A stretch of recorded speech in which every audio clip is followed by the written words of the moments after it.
Buenas tardes, Buenas tardes. Roberto. ¿Qué ¿Qué tal? tal? Bueno, nos vamos a presentar un poco. Yo soy David Ragel y este es un primer podcast de prueba que queremos hacer. Adelante, adelante. Yo soy Roberto Mérida.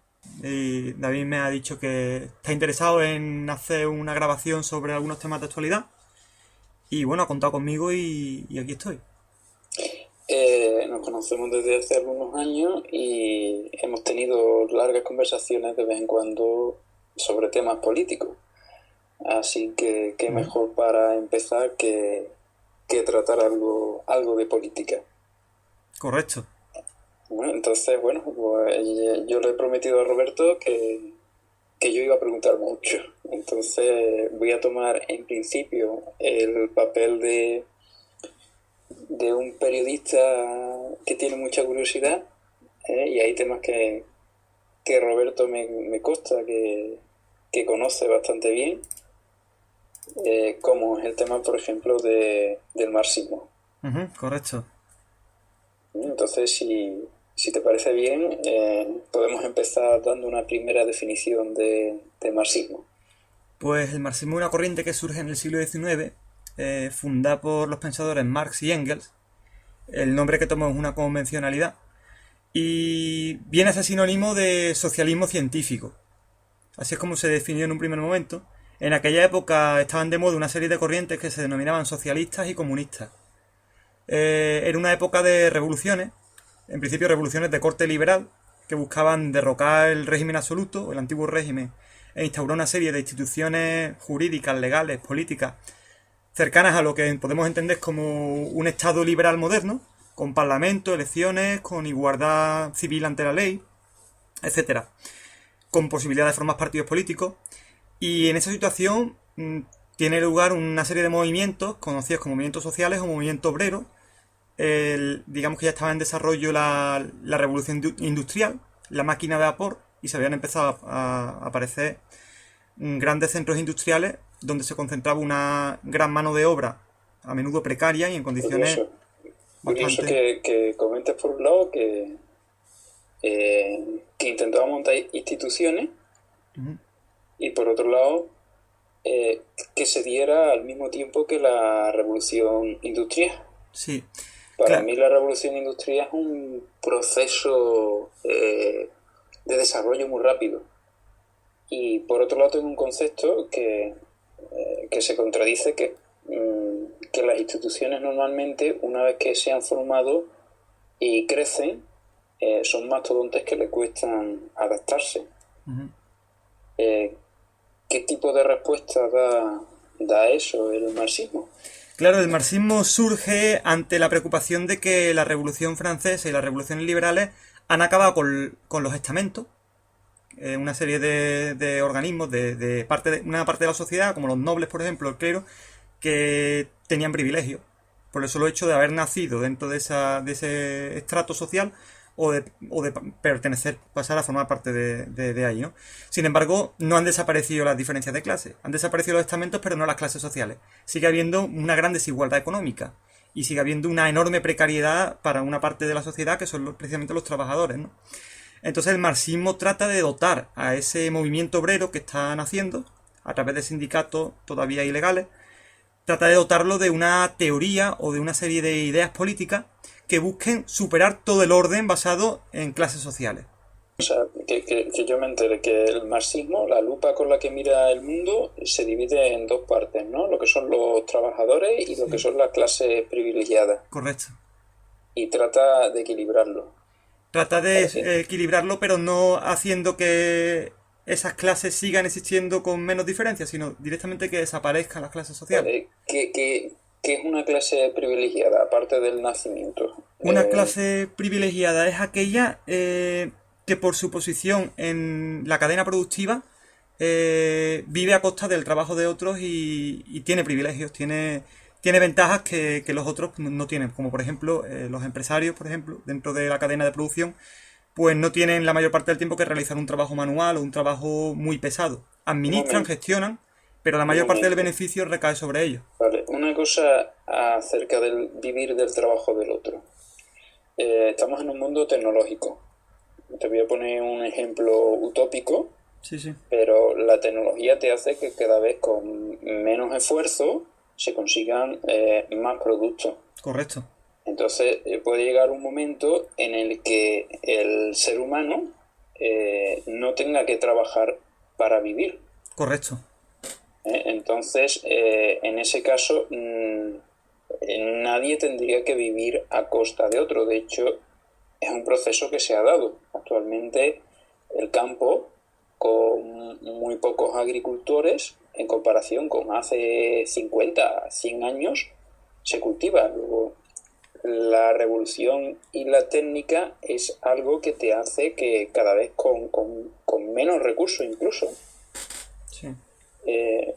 Hace 3 días estuve hablando con alguien que tenía campos, que venía de familia de agricultores, aunque él no se dedicaba a eso, y me decía incluso que no solamente eso, sino que incluso antes un tractor antiguo gastaba 4 veces más y hacía 4 veces menos Claro. con una maquinaria actual. Entonces, ¿no corre riesgo el marxismo de quedarse anticuado? Al contrario, el marxismo precisamente plantea que son los avances de la técnica, los avances tecnológicos y de la ciencia los que siembran las condiciones para acabar con las clases sociales. ¿Cómo? Lo explico a continuación. Por ejemplo, una locomotora de vapor, una locomotora de carbón, necesitaba varios maquinistas. Sí. Entre 2, 3, dependiendo, ¿no? de cómo fuera. Cuando se inventa la locomotora de diésel, ya solamente hacía falta un maquinista. Muchos maquinistas fueron a la calle. El capitalismo soluciona esa necesidad de menos trabajo despidiendo gente y haciendo que los que se quedan trabajen lo mismo o más que antes y pagando menos salarios. El marxismo lo que plantea es que lo que habría que hacer es reducir la jornada laboral. O sea, un momento, tú estás planteando que a medida que el avance se siga produciendo, ¿Sí? una gran parte de la población humana va a ser despedida y se va a quedar sin trabajo. Bajo el capitalismo sí, porque el capitalismo busca su propio beneficio, pero bajo el marxismo lo que se podría hacer es hacer trabajar 3 horas a cada persona y mantener esos puestos de trabajo. Vale, con lo primero estoy de acuerdo. Con lo segundo, no lo he pensado, pero sí he escuchado autores que alegan cosas sobre esas 3 horas de trabajo. Por ejemplo, de reducción de jornada. Empezarían siendo menos, empezarían siendo 6 horas o 8 o 7, pero con el tiempo... En Alemania o no sé en qué sitios se han hecho experimentos de reducción de jornada, y la reducción de jornada al fin y al cabo lo que baja es la productividad. Sí, pero no estamos hablando de los mini jobs, estamos hablando de que el sueldo se mantendría igual. Es más, con el tiempo ni siquiera habría sueldo, porque habría tanta producción, aumentaría tanto la productividad en el trabajo. Y ahora te lo explico cómo. Si el trabajador está motivado y no ve su trabajo como una pesada carga, y todo el mundo trabaja, si todo ese beneficio va destinado no a los bolsillos de unos pocos que especulan, comprando deuda o lo que sea, sino que se reinvierte en más tecnología, en más industria, llega un momento en que la producción es tal que es superflua, sobra de todo. Entonces se produce más de lo que la sociedad necesita. En esas condiciones el trabajo sería algo también superfluo. Habría que trabajar muy poco y habría mucho tiempo libre. Ni siquiera el dinero sería necesario. A ese modelo, en teoría, está muy bien. Tú dices, todo lo que sobre, todo lo que sea beneficio, se invierte en I+D, que nos ahorre la vida. Eso. El problema, a priori, tal como me lo estás contando, que yo lo veo, es quién decide dónde hay que investigar y dónde hay que invertir. Muy sencillo. ¿Qué mecanismo? Muy sencillo. Precisamente el marxismo se queja de que a la vez unas clases privilegiadas, que son las que administran todo el proceso de producción, pero no son directamente los que mueven esa maquinaria, son unos pocos los que deciden de acuerdo a sus intereses y no a las necesidades colectivas. Colectivizando esos medios de producción, serían los trabajadores los que no solamente trabajarían en mejores condiciones, sino que democráticamente decidirían esas condiciones y decidirían en qué se invierte. El marxismo es inseparable de la democracia. Que la democracia es la mejor forma de guiar la ciencia. Yo creo que el pueblo organizado, no el pueblo obligado a trabajar por una cosa que no sabe en qué le beneficia a él, El pueblo organizado es inteligente. Un pueblo instruido, un pueblo donde los mejores cerebros de la sociedad se preocupen de formarlo, donde se consulte Pero a ahí ya eruditos. tienes unas clases sociales, ¿no? Los que están instruidos, los que forman, que controlan al resto. La erradicación de las clases sociales, el marxismo dice que no es automática, es un proceso gradual, pero que el primer paso es que las clases más bajas se hagan con el control sobre los medios de producción y de decisión. De esa forma, por ejemplo, serían los trabajadores de una fábrica los que contratarían al técnico y no el técnico el que contrata a los trabajadores. De esta forma, se puede consultar al técnico qué es lo mejor para la productividad de la empresa y en función de eso se decide. El marxismo es inseparable de la democracia obrera. ¿Y qué feedback tienes tú de recompensa? ¿Lo que decidan los trabajadores? Los Para trabajadores al contratar ver... a un técnico, hay dos técnicos. Sí. Uno más simpático, otro menos simpático. Los trabajadores van a decidir democráticamente siempre por el más simpático, aunque quizás el menos simpático tenga mejores ideas o su proyecto o el tipo de proyecto lo suele terminar y el otro no suele terminar los proyectos. Si tú me hablas de prejuicios que sobrepasan el ámbito científico y que se centran en cuestiones de simpatía, de me cae bien, me cae mal, yo pienso que eso se supera... Populismo al fin y al cabo. Yo creo que eso se supera de una forma muy sencilla, mediante la educación. El socialismo es científico y el marxismo es inseparable de la educación. No se puede superar del todo una sociedad basada en clases sin invertir grandes cantidades de dinero y de desarrollo en un sistema educativo que realmente forme en la ciencia a los obreros. De hecho... Perdona, ese argumento veo que patina un poco. A ver. Hasta ahora me has convencido, he estado de acuerdo en todo el razonamiento que me has hecho y como camino. Indudablemente hay más caminos. Pero no creo que la educación sea el único medio en el que se pueda, al fin y al cabo, decidir. La educación es un medio, para decidir están las asambleas. Los obreros deciden en asamblea y los que no son obreros, toda la sociedad decide en asamblea qué le conviene. Ahora bien, claro, tú para poder ejercer el derecho a decidir, para poder ejercer la democracia, tienes que saber sobre qué estás debatiendo y sobre lo que estás decidiendo. De eso se encarga la educación. La educación te forma en pensamiento crítico. Te da a conocer las distintas corrientes, tanto ideológicas o políticas como científicas. Te da a conocer qué es el darwinismo, te das a conocer conceptos esenciales sobre economía, sobre historia. Actualmente pienso que en ese sentido la educación deja mucho que desear. A medida que la educación avance, habrá menos fracaso escolar y se popularizarán esos conocimientos de tal forma que en una asamblea normal cualquier obrero será como un universitario medio y entenderá un mínimo de lo que se está hablando como para poder saber si ese técnico sabe de lo que habla y le está aportando soluciones, independientemente de que me caiga bien, me caiga mal. Pienso que con el tiempo, con el avance tanto de la educación por un lado como de la técnica y el reparto de los beneficios de esa técnica y un aumento de la democracia, se solucionarán cualquier tipo de prejuicios basados en cuestiones provincianas o cuestiones... dejará de haber una preocupación por el fútbol y por la Semana Santa mayor que la que hay por aspectos que afectan a nuestra vida y a nuestra mejora, o sea, que como ser humano. ¿Tú crees que, por ejemplo, la educación puede vencer a... no sé, yo a esas cosas le suelo llamar a Telecinco, ¿no? Que programas de tipo... que no te aportan nada. Prensa rosa. Efectivamente. No, sobre todo la prensa rosa no es lo que a mí me molesta. Tertulia. Lo que me molesta es el tono de las tertulias, ¿no? Sí, por ejemplo, lo que se llama como caverna mediática. Tertulias donde el debate se centra en falsas dicotomías o realmente no se explica al público sobre qué se está debatiendo. Se habla de la prima de riesgo, pero no se le explica a nadie qué es la prima de riesgo. Y se crea, por tanto, un debate falso. No se debate realmente sobre lo que interesa a la gente. Se debate sobre si el PP o el PSOE lo ha hecho mejor o peor. Sobre si hay un caso más de corrupción en el PP que en el PSOE. Sí, sobre los tonos, ¿no? Se le va al tono, se interrumpe, no se tiene curiosidad por lo que el otro afirma, ¿no? También hay una parte de eso. Y yo eso lo veo difícil, porque yo veo que hay un grupo en el que hay un número de personas que son muy respetuosas.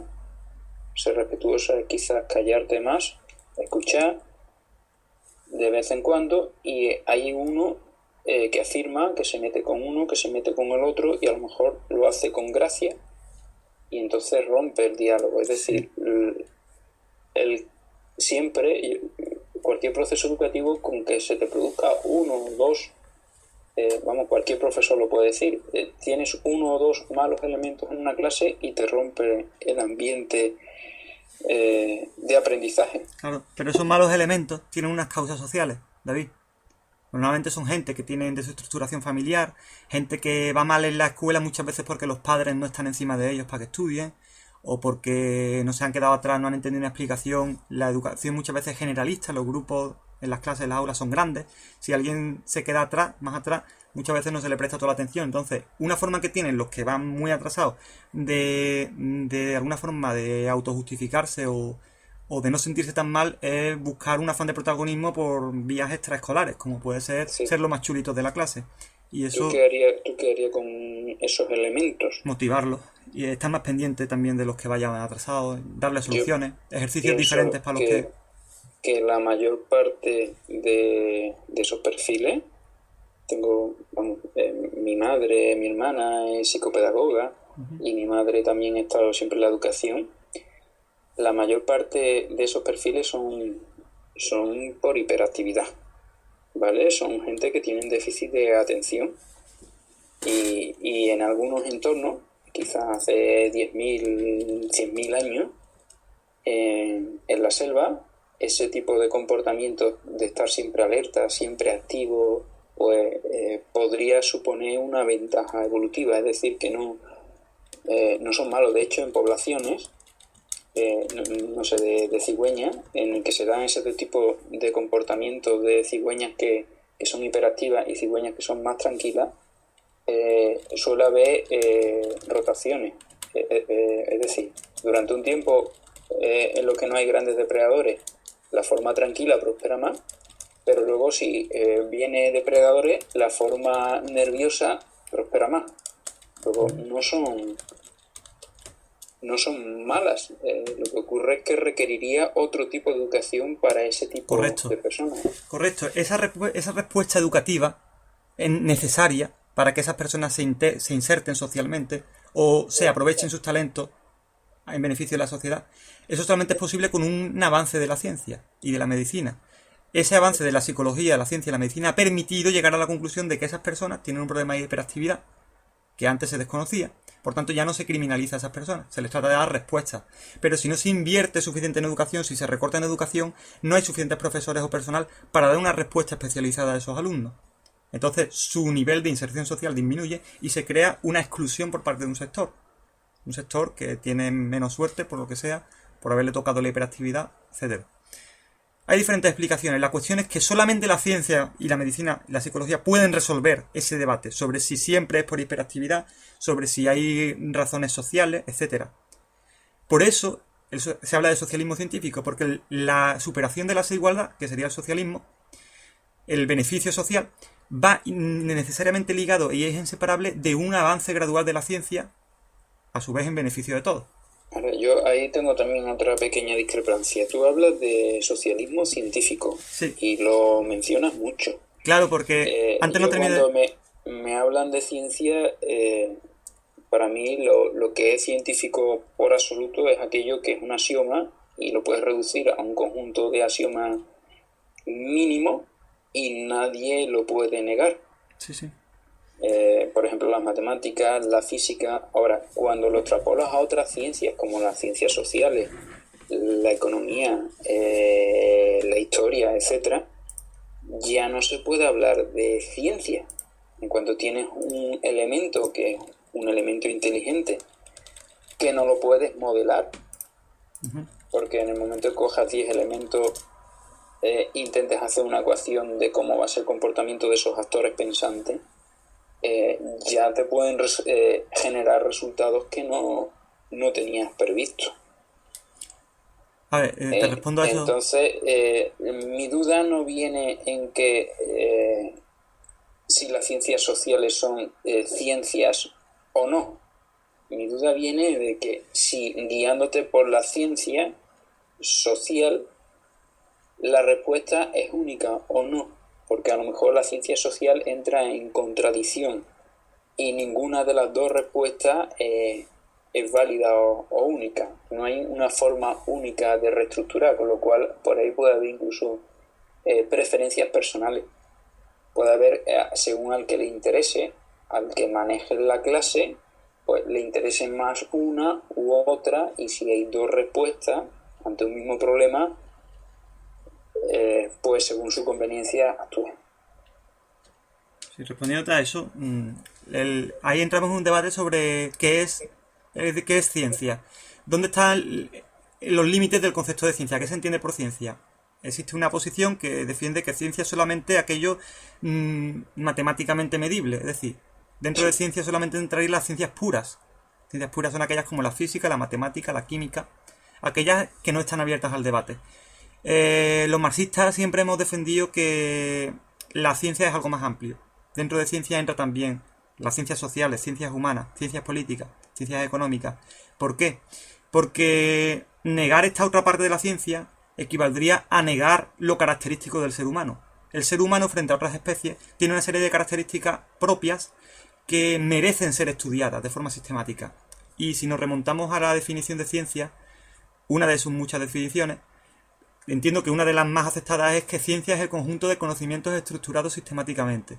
La ciencia es el conjunto de conocimientos obtenidos mediante la observación de patrones regulares, de razonamientos y de experimentación en ámbitos específicos, a partir de los cuales se generan preguntas, se construyen hipótesis, se deducen principios y se elaboran leyes generales y sistemáticas organizados por medio de un método científico. El método científico para mí es la clave del pensamiento científico. El método científico no es más que toda afirmación debe poder ser demostrada. Sí. O por lo menos, si todavía no se dan las condiciones para demostrarla, debe procederse a un estudio sistemático, punto por punto, de todas aquellas premisas necesarias para que dicha afirmación pueda demostrarse. Por ejemplo... Vale, un momento, un inciso.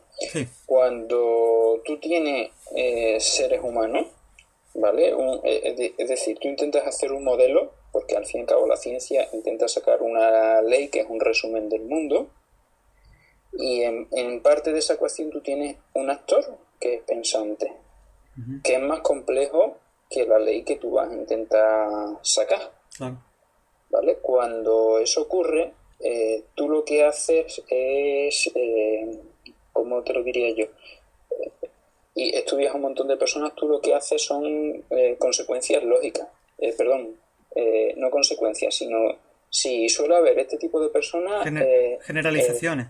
Efectivamente, un tipo de generalizaciones, pero que no tiene por qué ser cierta. Mira, cuando tú estudias, por ejemplo, la genética, tenemos 300.000 genes. Eso ocurre mucho en medicina, porque la medicina también adolece de ese problema. Y entonces tú buscas una determinada enfermedad y tú coges una población de 40 a 50 personas. Si tú coges 40 a 50 personas y las divides como tú quieras que la dividas, es decir, de esas 50 personas, la mitad tienen una enfermedad, 25, y la otra mitad no la tiene. Y ahora le estudias los genes. Pues resulta que como tienes 300.000 genes, muchos de esos genes van a estar en la mitad de esas 25 personas y otros van a estar en la otra. Claro. Entonces tú puedes hacer la conclusión de que los que tengan estos genes es porque tienen esta enfermedad. Y a lo mejor te sale 10 o 12 genes. Y a lo mejor luego descubres que no es por esa causa, sino es por una causa ambiental, es una causa tal, que está influenciada un poco genéticamente, que no. Y a lo mejor de los 10 genes que has visto, hay 3, pero esos 3 también lo tienen el resto, y resulta que depende de cómo se active. Total, que es muy difícil sacar una conclusión absoluta. Correcto. Por eso, las ciencias sociales, mucho más que las matemáticas, o la física, que también en su medida, deben estar abiertas al debate científico. Las conclusiones científicas, al menos las que conocemos en la actualidad, las que tenemos, son fruto de una acumulación de avances y de hallazgos a lo largo de la historia, del estudio científico, del pensamiento humano. Entonces, pues, ha llovido mucho, ¿no? Ha llovido mucho para que hoy día pues se tenga una noción clara de la órbita de los planetas. no fue solamente Kepler. Antes de Kepler hubo otros. Y hubo una suma gradual de conocimiento. A nivel de las ciencias sociales pasa lo mismo. La cuestión es que tanto ciencias sociales como humanas encajan dentro de esta definición amplia que yo he dado. Que una conclusión deba ser más compleja para incluir todas las salvedades o excepciones no significa que no sea científica. Significa simplemente que el grado de complejidad en esa conclusión es mayor y que por tanto el grado de estudio de toda la casuística y de toda esa complejidad debe ser mayor. Y de eso se encarga el marxismo. El marxismo intenta dar una respuesta política a los problemas actuales de la sociedad dividida en clases basándose en una explicación científica y objetiva, lo más objetiva que se pueda, del mundo. Partiendo de la economía, de un estudio materialista de la historia, partiendo de las ciencias sociales, observando en qué se diferencian las condiciones de vida de un sector social de las de otro y qué tienen en común, etcétera. Vale, y bueno, sí, son... De ahí lo de socialismo científico, claro. Son diferentes formas. Si quieres repasamos un poco o te... Quería volver un poco a un punto que dejé, un cabo suelto que dejé suelto, David. Bueno, pero bueno, sí, dime lo que... Sí, termínalo, sí. Es que dejé un cabo suelto al principio porque esto es lo malo de la política, muchas veces tan compleja que una cosa nos lleva a la otra. Y dije que había varias corrientes socialistas y comunistas en el siglo XIX. Y lo que fue original del marxismo es que por primera vez trató de dar una explicación basándose en la ciencia de qué condiciones eran necesarias para superar la sociedad dividida en clases, el capitalismo, y proceder a una sociedad basada en la igualdad, sin clases sociales y sin Estado. Otras corrientes prescribían modelos utópicos partiendo de sus deseos o caprichos, pero no te decían qué pasos eran necesarios para llegar a ese modelo utópico. El socialismo utópico, por ejemplo, o el comunismo utópico. Y Marx de alguna forma rompió con esto y eso generó un intenso debate que duró décadas y al final hizo que el marxismo fuera la corriente dominante en el movimiento obrero y en el movimiento socialista, tanto europeo como del mundo. Más lo que te dice es que atiendas a la ciencia, ¿no? Que intentes demostrar todas tus definiciones del mundo y de los problemas sociales y la forma de superarlo científicamente. Es decir, que partas de casos reales de luchas, que observes cómo se dan las luchas y en qué derivan. Si hay una revolución como la Comuna de París, estúdiala porque seguramente te resuelva, te aporte más sobre cómo es el socialismo, sobre cómo va a ser, que lo que tú te hayas podido inventar. De hecho, Marx redefinió muchas de sus afirmaciones sobre el socialismo. Cambió por completo muchos aspectos de su modelo de socialismo observando el ejemplo de la Comuna de París. Y de hecho el modelo de socialismo más acabado que Marx pudo aportar se debe en gran parte a la Comuna de París. La Comuna de París resume muchos de los pilares del modelo de sociedad socialista que Marx promueve o defiende en su ideología, y Engels también. Yo veo que ahí a mí me gusta mucho la parte de aprendizaje automático, porque estudia científicamente cómo son los procesos de aprendizaje. Uh-huh. Que yo conozca hay dos tipos de aprendizaje, el deductivo y el inductivo.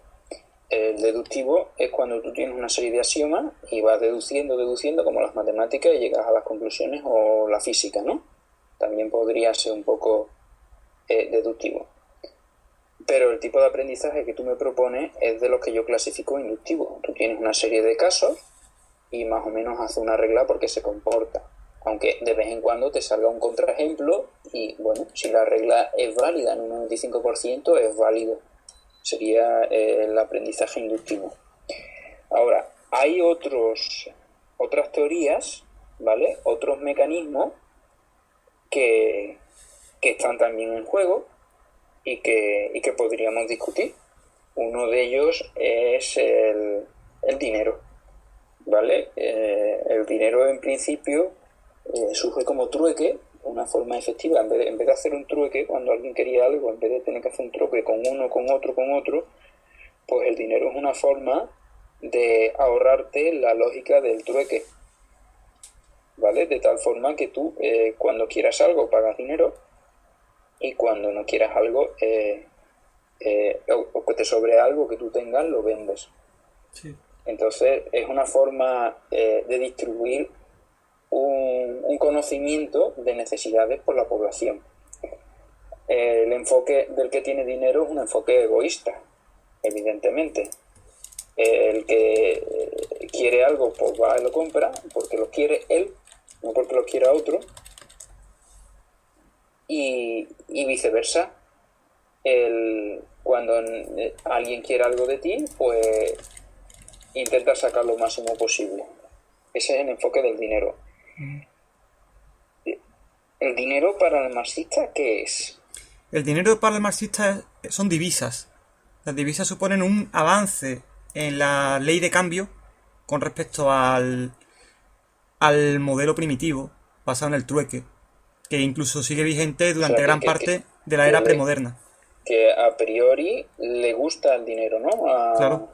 El marxista no niega los avances de la revolución liberal o industrial, no niega los avances de la ilustración. De hecho, el marxismo parte de los ideales de la ilustración. Lo que se da cuenta es que están incompletos, o por lo menos esos ideales no rigen al 100% en la sociedad capitalista moderna. Se autoniegan, se niegan. Claro. Y ahora una cosa, porque eso tiene que ver con lo que ocurre hoy en día. Es decir, si tú tienes una masa monetaria fija y de pronto ves grandes avances, necesitas más dinero del que existe. Sí. En ese caso, ¿tú crearías dinero o no crearías dinero? El problema del dinero es el siguiente. El dinero, a la vez que supera el problema de la dependencia del clima, por ejemplo, de la dependencia de que a lo mejor tienes mucho de lana, pero no tienes suficiente de lo que le interesa al otro, y por tanto no puedes obtener la otra mercancía. El dinero supera eso, ¿no? El problema es que el dinero permite la acumulación de capital privado en pocas manos, y llega un momento en que esa mercancía pasa a ocupar el valor de la antigua moneda de cambio. El capital invierte en extraer madera, por ejemplo, y esa madera se utiliza como moneda de cambio para obtener más capital. El objetivo llega a un momento en que es el capital, porque el capital se asocia a más poder y riqueza, a más influencia sobre la sociedad. Quien tiene más capitales puede comprar más cosas. En la medida en que ese capital no tiene límite, y tú puedes comprar la tierra, puedes comprar el agua, puedes comprar el aire, llega un momento en que te apropias de aquellos bienes que necesita la sociedad. Ese es el problema del dinero.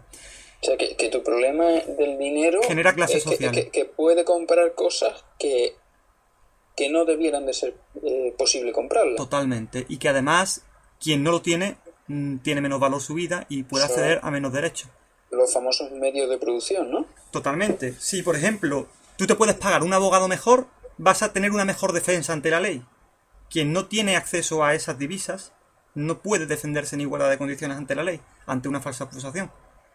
Es más probable que sea culpado en vano. Y lo mismo con cualquier mercancía. Tú necesitas una vivienda, pero no tienes suficiente dinero, no tienes suficiente acceso a las divisas y carecerás de ese derecho a la vivienda. Si no tienes trabajo, lo mismo. El problema es que al final te ves esclavizado de un trabajo por la única razón de que es necesario para obtener divisas. Pero si no te dan ese trabajo, simplemente no accedes a divisas. No puedes conseguir ni alimento, ni vivienda, ni cosas básicas. Al final todo eso redunda en clases sociales. ¿Qué cosas son las que, según el marxismo, se podrían comprar y qué cosas no se pudieran comprar? En una primera etapa de desarrollo de la sociedad socialista, lo primero que hay que buscar es que haya tantos alimentos, haya tanta producción de alimentos y de cosas básicas que eso no esté en cuestión en función de si tienes más o menos dinero. Evidentemente, no se pretendería que tú puedas ir a una tienda y coger una guitarra eléctrica gratis. Esas cosas sí se podrían comprar al principio. El día que haya tanto de eso que no exista. Y además hay un avance ahora que se está investigando que son los replicadores de moléculas o los sintetizadores de moléculas. El día que mediante sintetizadores de moléculas puedas replicar una guitarra eléctrica y tenerla gratis, no hará falta dinero, ni siquiera trueque. Ambos serán superados. Bueno, el día que a una impresora 3D, tan de moda ahora. Claro, todavía eso está en pañales. El día que haya replicadores o sintetizadores no solamente de moléculas, sino de proteínas, los alimentos se podrán obtener gratis. De hecho, hay series de ciencia ficción, como Star Trek. Ahí hay un problema que es un problema de energía. Ahora sí. Un problema matemático. Para tú conseguir eso, cuando trabajas en un entorno más pequeñito, requiere más energía. Claro, ahora mismo ese es un problema porque no existen medios energéticos para generar el excedente de energía necesario para suplir eso. Pero llegará un momento en que pero cada vez que tú generas energía, en otro lado generas desorden, entropía. El concepto de... A nivel cuántico quizás haya pequeñas excepciones, a nivel cuántico, pero en el resto de la Sí. científico universal, en el mundo macroscópico, ¿sabes? No se puede generar energía de la nada. Vamos, de todas formas, creo que puede haber, aunque no se pueda generar, siempre puede haber un sol o puede haber algo que para nuestras necesidades a corto o medio plazo pudiera satisfacerla. Por eso hay un tercer pilar, David, al que va vinculado el marxismo, y es la ecología. Y eso está muy de moda ahora, no tanto en el siglo XIX, porque no, ese problema no estaba tan claro.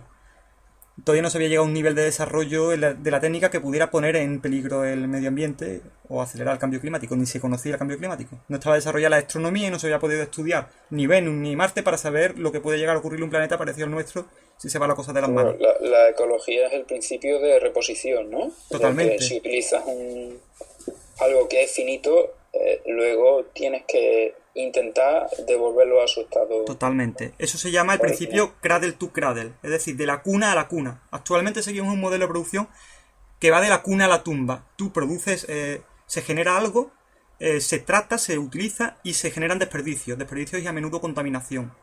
Y eso ya no es reutilizable.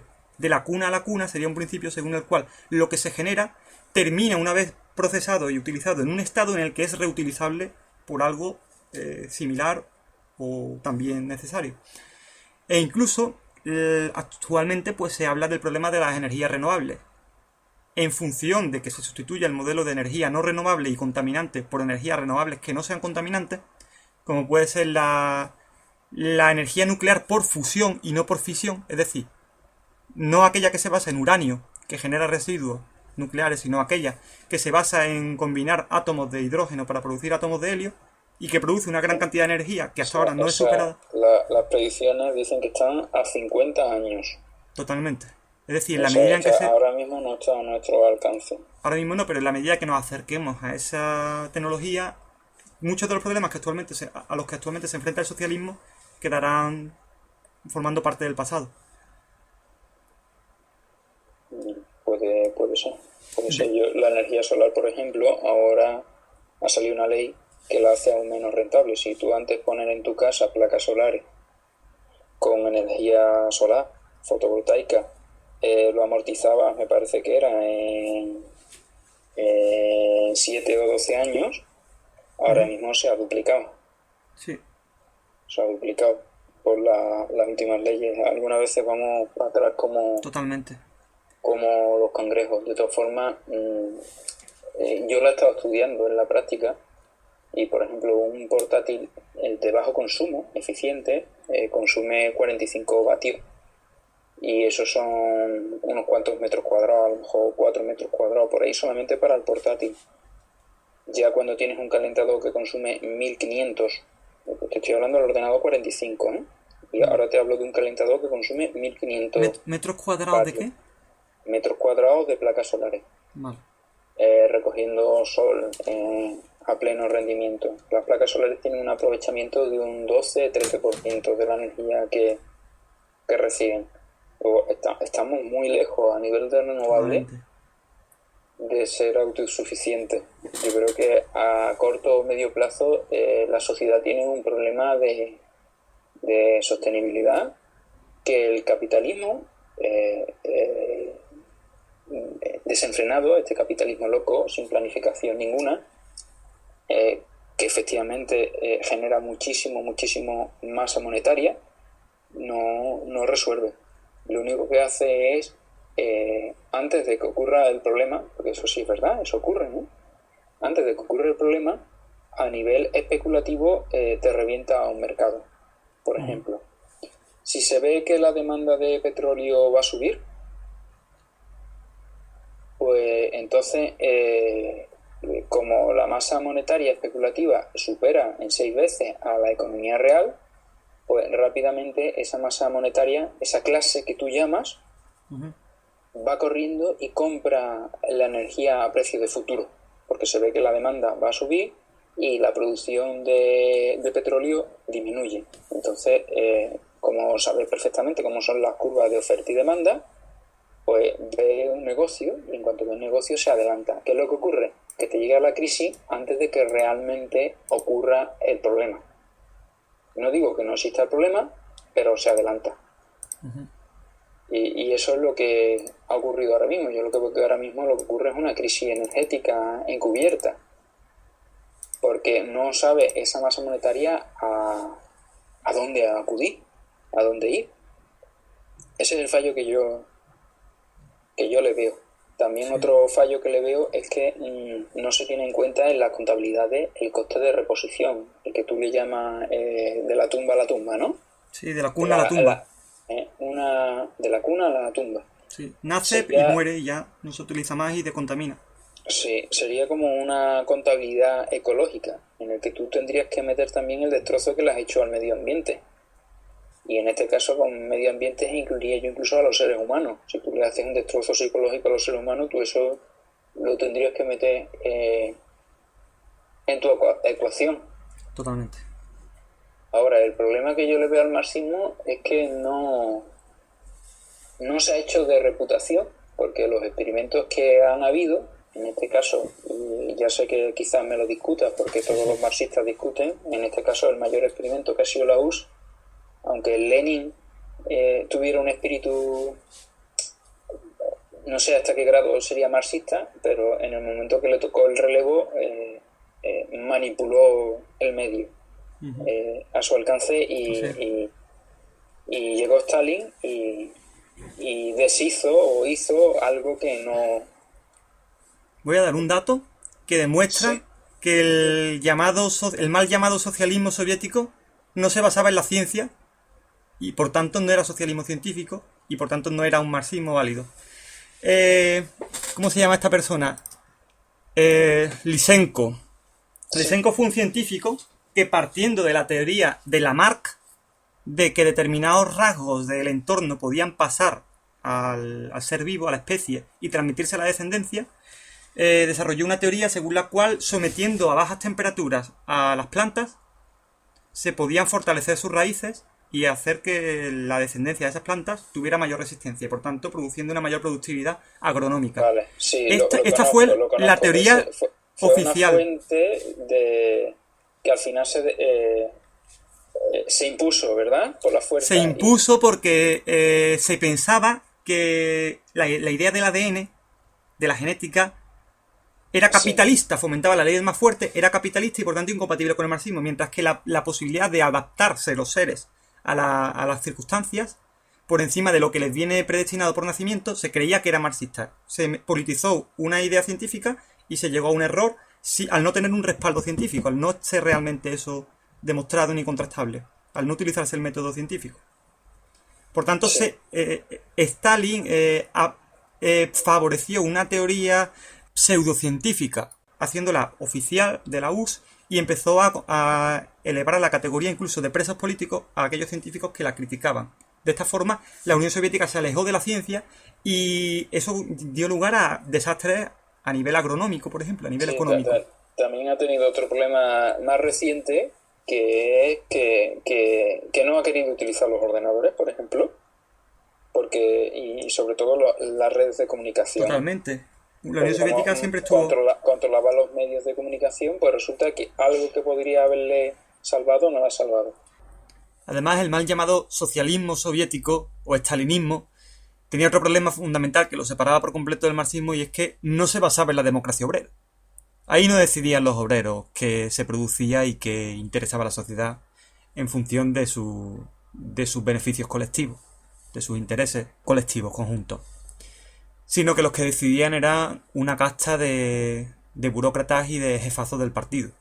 Y eso para mí pues se aleja de la idea del socialismo, ya que los medios de producción no eran controlados por el conjunto de la sociedad, sino por una casta privilegiada política.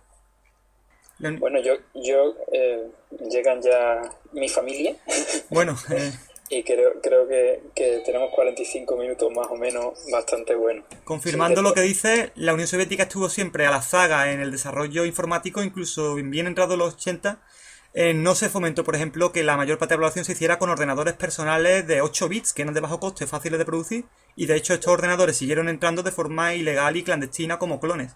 O sea que la vida iba por un lado y la oficialidad, la institución iban por otro, de forma Sí. similar a como ocurre hoy día, que damos pasos para atrás en lugar de para adelante. Vale, pues lo dejamos para más adelante, ¿vale? Un saludo y gracias por la entrevista. Y, sí, y siento terminar de esta forma tan abrupta. Hasta luego.